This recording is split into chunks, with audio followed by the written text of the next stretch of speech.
WHU. It's your girl, Albie Shore, with the throwback, and my co-host here, Mr. Kareem. Welcome back to the throwback. Happy Friday. How's everybody doing? Hopefully good. Kareem, you're gonna have to put some life into that voice. What's going on, boo? I got y'all. You know, my voice is a little low, so I'm gonna talk a little louder, but I'm doing good though. Okay, well, before we went into our break, we got into the song. Soncier, can you go into the song first? Alright, the name of the song is called Just Do It. It got the Nike check sample in the joint. It's mainly a motivational song for the area in general, and for anybody that's really doing something and just saying just do it. And that kind of correlates with the whole metaphor of Nike, just do it, as y'all already know. Do it without a record deal. Nike checks we still sign. We still get money. What's up? Yeah. Sounds like somebody's phone ringing right there. It does sound like somebody's phone ringing. We'll handle that in a little bit. But anyway, so we're talking about some of your other songs. Oh, damn, I'm introducing the other one. Yeah, no. That's cool. We want to let, the HU people know what's going on with you and, what kind of songs. But I know a very popular song. You mentioned this earlier about the hero of hip-hop. Uh-huh. So I kind of wanted to get into that.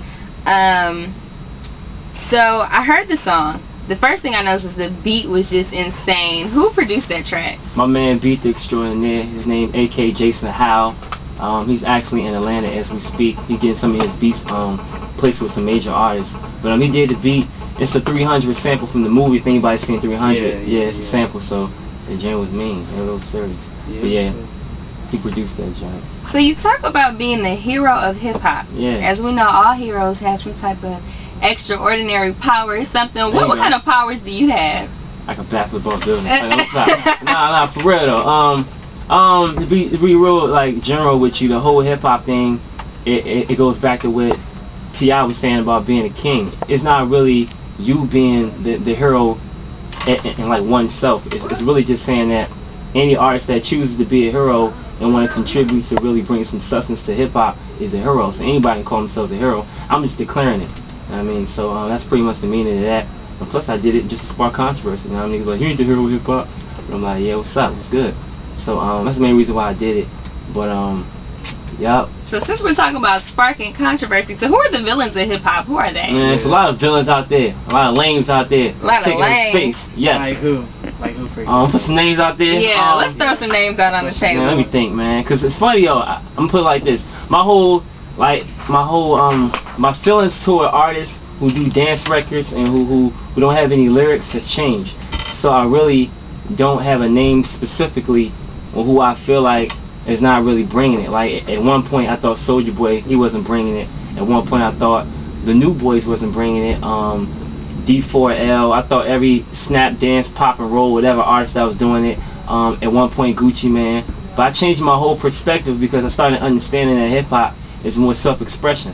And now it's coming to more creativity. Those artists that are doing it who are not very lyrically inclined, we can't really fault them for not being lyrically inclined. Some of them can't rap.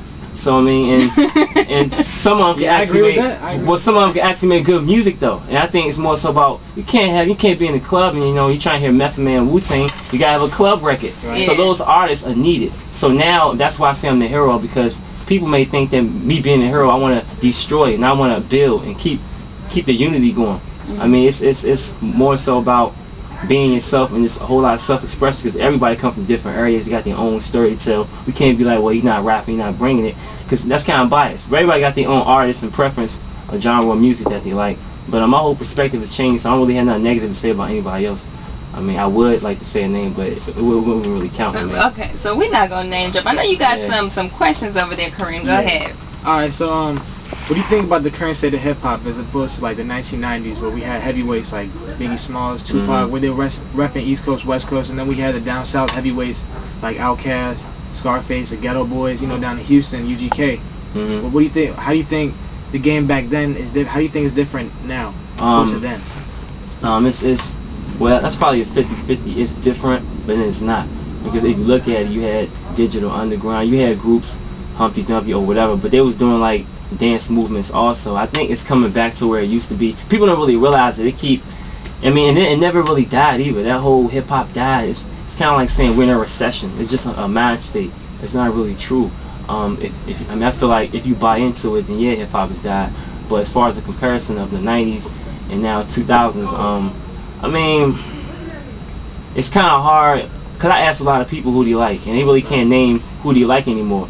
I think back then, it was more easier to pinpoint, like you said, who's the heavyweights. You had Biggie, Tupac, even Jay, Nas. Yeah. Now, you know, you got Drake, Wayne, Kid Cudi, Asher Roth, Eminem coming back. You got Wale, you got Taggy Boy, and then you got a lot of artists, and then you got it's too many artists. I understand what you're saying. It's no mega stars anymore. Kanye probably, but it's I don't know if that's really because he has his own fan base. And you got Jeezy, you got Gucci, you got you know, Webby. You got a whole lot of.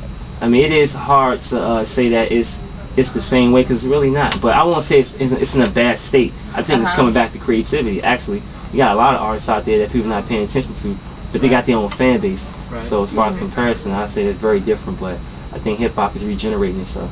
Okay. Great answer. I mean,